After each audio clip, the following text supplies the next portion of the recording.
that all three phases played good complementary football. It was a weird game in terms of time of possession and in terms of that middle eight that we talk about. I think there was about a 45 or 50-minute time where the offense wasn't even on the field. So we certainly need to improve there. That was a weird turnover going in the red zone, and then we got a great stop and roughed the punter, and then wound up going all the way down, and then had a field goal with 3 seconds left. So I would certainly say that it was a good, hard-fought game. I think we showed that we have our defense has improved. I think that's been very clear. They played with great passion, great energy. I thought that was nice to see. Special teams, we need to make sure we don't rough the punter. And it was an amazing 85-yard field goal return for a touchdown, which I was told was the longest since 1996 in the Pac-12. So pretty cool statistic there. I thought that it was good to see really everybody work to get better every play, and they took the challenge of being a physical football team tonight. There were some penalties that came along with their passion and their energy and kind of their, let's call it 4 weeks of practicing against themselves. I think that showed up a little bit that we need to clear up, and we certainly will, but I don't think there was any question that they played with an incredible passion and energy tonight at all three phases. Thought Jaden was very efficient, 18 for 24. That one interception late, that was a strange, something got, I don't know, him and T-Mac just weren't on the same page there. We got to clear that up. Other than that, obviously we don't want to turn the ball over with a fumble, but really, really excited with the way Jonah Coleman played. I thought he had a really good game tonight, gave him a game ball, and great to have Jordan Morgan back. You could see with him coming back, that was a huge deal. As for injuries, as you know, the details aren't really clear at this point, but we did have to take Stukes out based upon a hit during the game. And then Raymond Polito had a little bit of a bike accident on Thursday night driving home from practice. So he was not able to play in the game, but I believe he'll be back. But he unfortunately, Thursday night on his way home from practice about 6:15 wound up, I don't know, falling off his bike, I guess. So we took care of that, stitched him up, but kept him at home tonight. Or today for the game. So hopefully he'll be back next week. And if he is, then we should be able to be full go. That was a physical football game. Hats off to NAU. I thought they came in here with a physical mentality. They were very much a team that came in with confidence. I thought they played very hard. And I think Coach Ball does a great job with his team. So Justin and then Troy. That run that Jaden had down the sideline, do you think that was a run that he would have made at this point in the season last year? I don't know if he would have been as fast as he is now. So I don't know. I think and I don't know if he would have made it. He read his own read play and pulled it and felt the crashing in and took it. I just don't know if he had that same burst as he does now, which we always talk about how good of a job our strength staff does. And I think that's another indication. Jaden not only got bigger, stronger, faster, he got all three, right? So that was a great run. I think he was flying. I didn't know he had that in him. So it was nice to see him take it up the sideline, and I thought he did a great job on that one. Kind of a two-parter, just your thoughts on the front seven tonight and the rotation you guys were able to have out there. And then what was Coach Nansen's message to the defense after the game? Well, he was obviously, first of all, very excited with the way the defense played because they played not just extremely hard, but they played for 60 minutes. I mean, every time they had to go out there, they went out there with energy, passion, and a ferociousness. The idea of being able to bring more players in, we've talked about that defensively with the defensive front. The rotation makes a huge difference. You could see a fresher player makes a difference. They're harder to block.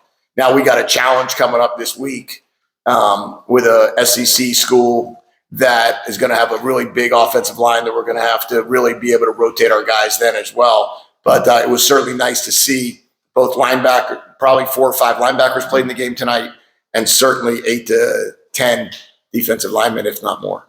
The running back unit had a combined 100+ yards receiving and a touchdown. What do you think allowed them to have so much success in the air? Well, our running backs, we've been talking about them all year, how good of a group they are with Mike Wiley, Jonah Coleman, Rayshawn Luke, DJ Williams. They all catch. They all go through pass routes every day with us. They're really good runners. But in addition to being really good runners, they have an ability out of the backfield that really makes them a dual threat. And the fact that all four of them are capable of doing that really allows us to be able to put anybody in at any given time and keep them fresh, which you could see when DJ went in, you could see how hard he was to tackle because he had such fresh legs after the other two guys were playing the first quarter and a half, to call it. Brian? Considering there was that amount of time when you weren't on the field and you had a couple turnovers and whatnot, do you think that the offense was as good as it was last year, or maybe it just had some of those early season pickups? Yeah, it was strange. I mean, Jaden was 18 for 24, I think. We had 53 plays for 478 yards. So in regards to what we averaged, I mean, we averaged over 8 yards a play. We were 4 for 5, I think, in the red zone. I would say that we didn't, where I was disappointed is that we wound up giving the ball away twice and we shouldn't have. One of them was a fumble on 1st and 10, and one of them was an interception on 1st and 10. And if we didn't have those two plays, I think we would have had, for a small amount of plays, 58 to 60 plays, which is probably the least we've had since I've been here, a very efficient night. That being the case, it was great to see Montana catch a go route. It was great to see him break some tackles on a screen. It was great to see Jacob hit that 30-yarder. He wound up on that one ball that, they threw the penalty on that he caught up or didn't catch over the middle. That umpire got right in his vision and wound up not catching it. So I think we could have had a chance for a great night, but there's a lot to clean up. And I would say that as we continue to build this offense with the expectation of being elite, we can't have those couple plays. Well, Jason and then Mike. Stoops leaves the game, and then Martell comes in and plays well. What can you just say about his performance and just him in general since he's... Yeah. Well, first, we gave him a scholarship last night. So that was awesome to be able to do that. And if you can, hear I saw there was an article written about his story, and I thought it was awesome that we were able to share with Tucson what this kid has gone through and how important it was for him to play, this year. And he did it, really off pennies. And the fact that we were able to give him a scholarship was awesome. And then for him to come in and then play as much as he played, the passion, the energy he brings, he is certainly a huge asset to our program. So it was great to have him contribute. Michael? We know that Jaden DeLore is a very aggressive player. On the play that he fumbled, put his head down and tried to drive through the air. What would you like to see him do in that? Yeah, it's one of those tricky deals because we've talked about not, when you slide feet first, you really expose your upper body and your head in a rough way. We try to slide head first and protect yourself. That's something that we've talked a lot about. That was not that. That was trying to play fullback. We do not like that. So we need to work on really protecting himself in a better manner. I think he would tell you he should have scrambled earlier. He sat back in the pocket forever there waiting for something to happen. I think if he took off a little bit earlier, there would have been a little bit easier way for him to give himself up. And that's what you need to do in those situations. There's no place and no need for him to expose his head in that regard, or really his body for that matter. In the second half, Gunner got ejected with the targeting call. Isaiah Taylor came in. How did you think he handled that situation in terms of coming in and replacing Gunner? And what did you think of the call? Yeah, well, the call was the call. The call was the right call. I mean, it is what it is. We got to keep our head out of the game.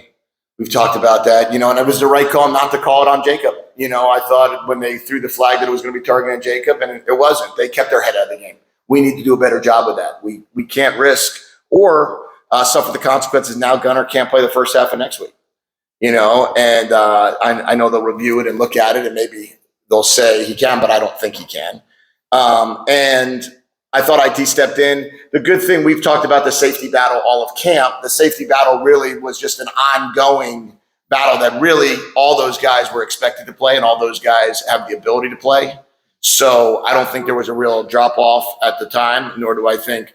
And I thought Gunnar was playing really good football. So IT came in. I got to look at the film to see if I'm right or wrong on that. But it certainly looked like the defense certainly continued to play at a very, very high level, regardless of who was playing safety. Beyond the result, what does it say just about the general state of the program that you were able to play so many guys on the defensive side of the ball, scholarship players too? Yeah, well, we're getting better. We are certainly getting better as a team. I mean, 2 years ago, we sat here against this team and didn't have the same conversation. And it's a testament to the way our assistant coaches have recruited. It's a testament to the amount of players that we have that are young, coming in that can contribute. And we're able to get in this game. I mean, there was a lot of scholarship young guys that were playing tonight on the defensive side. Tay Brown got in. Kamu got in. Genesis Smith played a lot of football. Gavin Hunter got in. And I'm sure I'm missing a lot of guys. Keanu got in, which was great. Keanu Mailoto, who came in. So I think we're getting better on the defensive side. We're staying fresh. We're able to make more plays.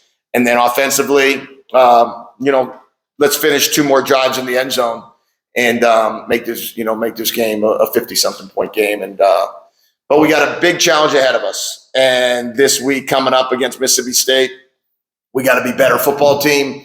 We got to be more less penalties, better all the way around. Coaches, players alike. We'll do a good job getting into the tape. We'll get our players back here tomorrow, and we will attack the film and get ready for a very good SEC opponent across the country. Michael and then Justin for the last question. After the final scrimmage of training camp, you were displeased with the number of penalties that you saw. We saw a lot of penalties tonight as well. Do you think that message got through, or do you have to reinforce it?